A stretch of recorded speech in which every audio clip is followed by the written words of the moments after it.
태종이 즉위한 지 6년째가 된 1406년 8월 어느 날 태종은 주요 정승들을 불러놓고 폭탄 선언을 합니다. 어떤 말을 했을까요? 과인이 가장 신뢰하는 신하들에게 내 뜻을 가장 먼저 알리려고 불렀소. 예, 전하. 오늘부로 세자에게 양위를 할 것이오. 전하, 그게 무슨 말씀이시옵니까? 과인은 이미 결단을 내렸소. 지신사, 예, 전하. 지금 당장 세자에게 내 명을 전하고 국세를 전하시오. 전하, 태종이 이제 불과 13살인 세자 양녕대군에게 왕위를 준다는 거였습니다. 갑자기 왜 저러지? 자, 그럼 태종의 이런 뜻을 건네들었을 원경왕은 또 어땠을까요? 근데 원경왕후의 입장에서는 싫어할 이유가 하나도 없잖아요. 맞습니다. 원경왕후 입장에선 뭐 그닥 나쁜 일이 아니었죠. 자신의 첫째 아들 양녕대군이 왕위 물려받는다는 거잖아요. 하지만 그건 원경왕후의 입장이고요. 조정대신들, 네, 양위하시지요. 이렇게 할 수 있을까요? 아니되옵니다. 네, 왜요? 왜냐면 왜냐면은- 떠보는 거잖아요. 어. 맞습니다. 그래서 문무백관들은요, 양위 선언 이튿날부터 단체로 결사 반대를 목 놓아 외칩니다. 이들 사이에서는요, 원경왕후의 동생들 민무구, 민무질 형제도 당연히 있었습니다. 자, 그렇게 양위를 놓고 태종과 신하들의 실랑이는 일주일이 넘도록 계속됩니다. 그리고 결국 태종이 양위하지 않는 것으로 이 사건은 일단락됩니다. 자, 그렇게 해프닝으로 끝난 듯했던 태종의 양위 파동. 그런데 양위 소동이 일어난 지 약 1년이 됐을 무렵인 1407년 7월 상소 한 통이 궁 안을 발칵 뒤집어 놓습니다. 그 상소는 원경왕후 역시 경악할 만한 내용이었습니다. 자, 어떤 내용인지 한번 보시죠.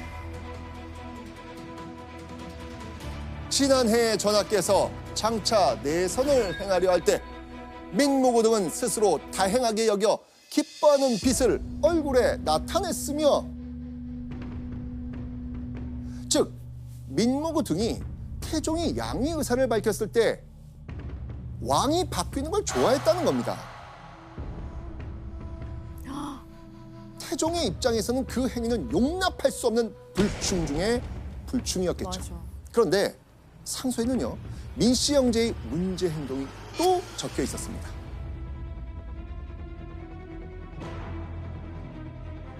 세자 이외에는 왕자 가운데 연기가 있는 자는 없어도 좋습니다 하였다니 금장의 마음을 품은 것이 명백합니다.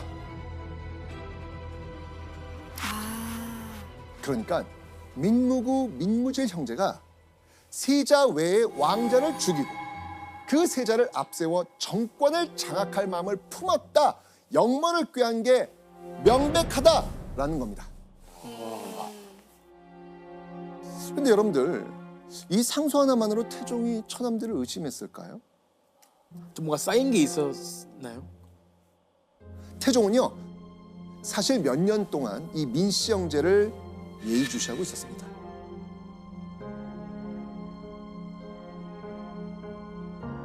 내가 이모년에 매우 큰 종창이 났었는데 무구, 무질 이들은 가만히 병세를 엿보고 9살 된 어린 아들을 끼고 나라 권세를 쥐려고 꾀하였다.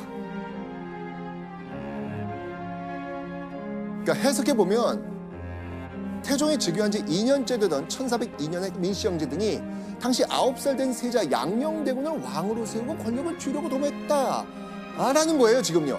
한마디로 1402년 이미 민씨 형제가 양녕대군을 앞세워 권력을 차지하려는 거 아닌가라는 의심이 싹터 있었다는 겁니다. 그 와중에 1407년 상소는요, 그 의심의 불길에 기름을 퍼부은 격이었죠. 교수님, 그 민씨 형제가 진짜 영모를 꾸민 건 맞아요? 민씨 형제가 영모를 꾸몄다라고 하는 정확한 증거는 없습니다. 하지만 영모가 언급된 이상 민씨 형제의 편을 들어줄 사람은 없는 거지요. 그리고 태종 스스로 즉위 초부터 민씨 집안의 권력이 강해지는 걸 상당히 경계했고, 근데 그러던 중에 이 상소라고 하는 것은 사실 여부를 떠나서 민씨 형제를 처벌하기 위한 아주 좋은 명분이 되었지요. 자, 그러면 태종은 영모를 꾀했다는 혐의를 받은 민무구 민무질 형제에게 어떤 벌을 내렸을까요? 이게 반역이거든요, 반역. 어떻게 네. 보면. 유배? 유배. 태종은요, 의외로 강도가 좀 약한 벌을 내립니다. 자원안치라고 하는데요. 이 자원안치는 뭐냐면 두 형제를 그들이 원하는 곳으로 유배를 보내는 거예요. 아니 본인이 원하는 곳이면은 그렇죠. 좀 그래도 약한 유배죠. 그렇죠, 그렇죠. 그런데 그때 누군가로부터 태종에게 깜짝 놀랄 요청이 하나 들어옵니다. 한층 처벌 강도를 높여서 둘을 더 먼 지방으로 보내라는 거였습니다. 자, 이 요청을 한 사람, 더 벌을 주라는 이 사람은 과연 누구였을까요? 설마 설마 누구야? 민재. 아버지? 정답! 아버지가? 와, 근데 아버지 대단하신 사람이다. 정말 멋있는 사람이다. 민재는요, 태종이 아들들을 탐탁지 않게 여기고 있다는 걸 잘 알고 있었던 것 같아요. 그런 와중에 지금 여론까지 뜨거우니까 태종이 우리 아들들 죽이겠구나 라고 생각했던 것이죠. 그래서 차라리 지방으로 더 멀리 보내달라고 청했던 겁니다. 더 큰 벌이 떨어지기 전에 목숨만은 부지하게 하려고 선수를 친 겁니다. 미래를 보는 눈이 있는 사람이에요. 네, 맞습니다. 이렇게 순식간에 역적이 된 민씨 형제들. 자, 이 모든 상황들은 원경 왕후 가만히 있을 수 있을까요? 다시 가야죠, 왕한테.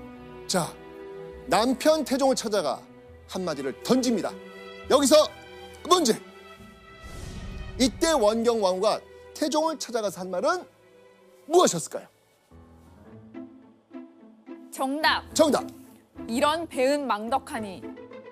지금 진짜 이런- 원경 왕후처럼 얘기했어 지금. 이런 배은 망덕한 놈. 오답. 정답. 이러다가 아주 그냥 나까지 내쫓겠네. 아주 그냥 나까지 보내보지 왜? 아닙니까? 정답. 이제는 맞서지 않습니다. 제발 살려만 주십시오. 살려만 주십시오. 넘어갔죠? 오답이고요. 지금 살려달라 오케이. 네. 여기에 단서가 붙어요. 정답. 정답. 우리 아버지 어머니 제발 살려만 주세요. 우리 아버지도 계시고 우리 어머니가 살아 계실 때까지만이라도 우리 동생들 살려주세요. 정답. 아버지 어머니 중요하지. 네. 맞습니다. 원경 왕후는 남편이 이미 영모 확신했고 그래서 동생들을 이대로 용서하지 않을 거라는 걸 알고 있었습니다. 그러니 용서는 바라지도 않고 그저 제발 부모님이 살아계실 때 죽이진 말아달라고 한 겁니다. 너무 슬프네요. 그렇게 간신히 목숨을 부지할 수 있었던 이 민씨 형제들이었지만 이 사건을 그냥 넘겨서는 안 된다고 들고 일어난 사람들이 있었겠지요. 추측되시죠? 누구였습니까? 신하들. 그렇죠. 네, 바로 신하들. 신하들은요. 아니 욕심을 품은 민씨 형제를 더 엄격하게 처벌해야지요. 라고 하면서 끊임없이 상소를 올립니다. 신하들은 왜 이렇게 끊임없이 상소를 올렸을까요? 태종은 없애고 싶었던 거예요. 근데 이제 신하들에게 못 이기는 척 이제 그 신하들의 의견을 받들면서 자신의 의도를 실현하려고 한 거죠. 그렇지. 신하들이 눈치를 엄청 봐야 돼. 그렇죠. 그렇죠. 그러니까 이게 신하들이 그 당시 신하는 눈치에 친히 돼야 돼요. 지금 왕이 이 사람들을 처리하고 싶어 하니까 말은 못 하니까 신하들이 영모입니다. 처리해 주십시오. 그러면 이제 왕이 어떻게 그러냐? 야, 누가 그런 말했어? 그러면서 후회 안 하겠어? 그럼 너희 하고 싶은 대로 해봐. 이러면서 보내. 얼마나 힘들겠어 신하들이. 맞습니다. 신하들이 태종이 민씨 형제를 죽이고 싶어도 처남이기 때문에 선뜻 행동에 못 옮기고 있다는 걸 눈치를 챈 거예요. 그런 태종의 의중을 읽고 일종의 명분을 만들어 주려고 했던 것으로 보이는 모습이죠. 와. 그거지. 하지만 태종은요, 상소를 계속 모르는 척합니다. 오. 계속 모르는 척. 더 보내라는 뜻이에요 그게. 네, 더 올리라는 뜻이에요. 연기하네요. 좀 더 강력하게. 그럼요. 근데 태종은 적어도 장인인 민재가 살아있는 동안에는 죽이지 않으려 했던 것이죠. 그렇게 또 1년이 흐르고 1408년 9월 원경왕후는 청천벽력 같은 소식을 듣게 됩니다. 병석에 있던 아버지 민재가 세상을 떠난 겁니다.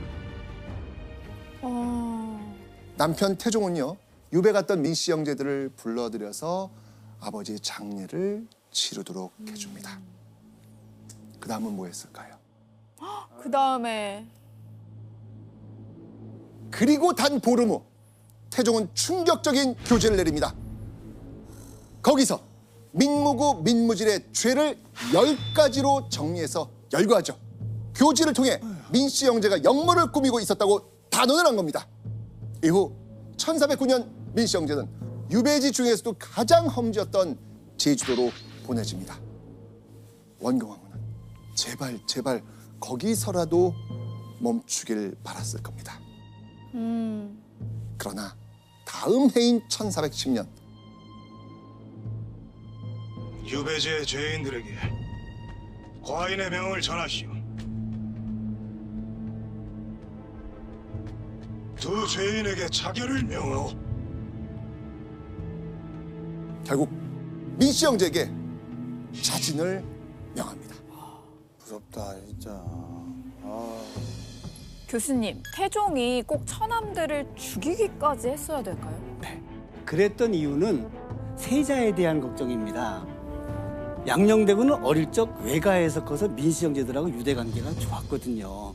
그러니까 민씨 형제들한테 휘둘릴 수도 있으니까 미리 처리한 거고, 태종이 민씨 형제를 처리하기 위해서 일부러 양입파동을 일으키고 상소로 덫을 놓았다라고 보기도 하는 이유가 거기에 있습니다.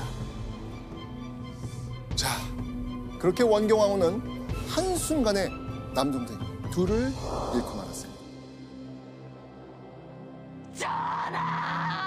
이 원경왕후는 남편 태종을 찾아갑니다. 전하가 사람이요. 통곡하면서 원망을 쏟아냅니다. 그렇게 부모님이 살아계실 땐 살려달라고 했는데 매몰차게 자신의 부탁마저 차버린 남편을 보면서 신랄 같은 믿음마저 완전히 깨졌습니다. 아이고야. 자, 그러면 이런 상황 속에서 태종은 가만히 있었을까요? 또 누구 역모로 엮을까 봐 겁나는데요. 얘는 그냥 선을 넘었어요 완전히 사람이. 태종은요, 원경왕후가 도가 지나치다 라고 하면서 충격적인 말을 합니다. 이 말입니다.